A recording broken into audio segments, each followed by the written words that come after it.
There's also some old school tools, and one of those is Tai Chi. And by definition, it's a mind-body exercise, and we all know what Tai Chi is.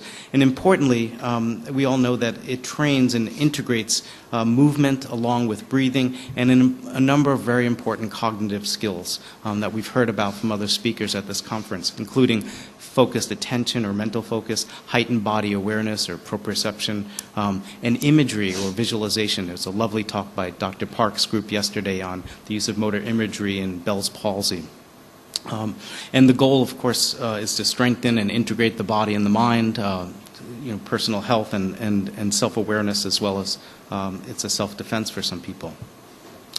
So this image here sort of gives you an idea of the sort of multi-dimensional, multi-component nature of Tai Chi, and that it has what we call multiple active ingredients. It goes into the ecosystem and hits a lot of the different relevant systems, and not only hitting them individually, but trying to facilitate their crosstalk. Some of these are really obvious. I won't spend a lot of time on them, but we've got physical exercise at the top. Here we go. How those parts of your body are integrated. There's some nice studies. I'll say some more about that. Anyway, you get the idea that this is it's like a multi-drug intervention. And not only do they hit different parts, but some of them are well designed to create crosstalk.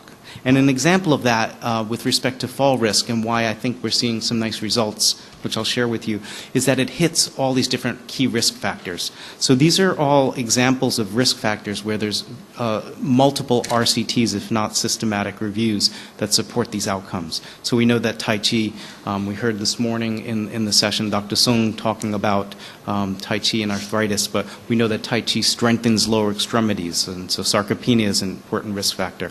Proprioception, the plantar proprioception, the soles of your feet, if they dampen with age or neuropathy, you start shifting, you have less feedback. And we've seen in multiple studies that Tai Chi enhances that.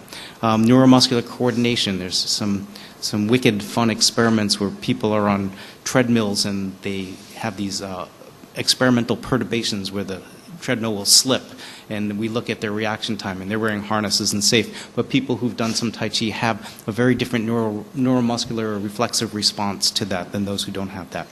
One that I won't talk about in terms of the cognitive domain, but it's really, really key, is a very simple one related to anxiety or fear of falling. If anyone knows someone who's had a fall, a family friend, they tend to walk in a very tenuous way.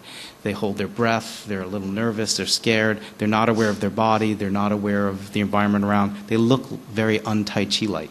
And what Tai Chi has been shown, and there's some lovely actually meta-analyses at this point in multiple randomized trials, is that it allays that anxiety. People start to feel their feet on the ground. They start to feel a little bit more grounded. They take a breath. They feel more aware of their environment. And that, ironically, is one of the biggest predictors of a fall. Being fearful of falling predicts a fall. Allaying that mediates reduced falls. I'll say some more about some of these other factors as we go along.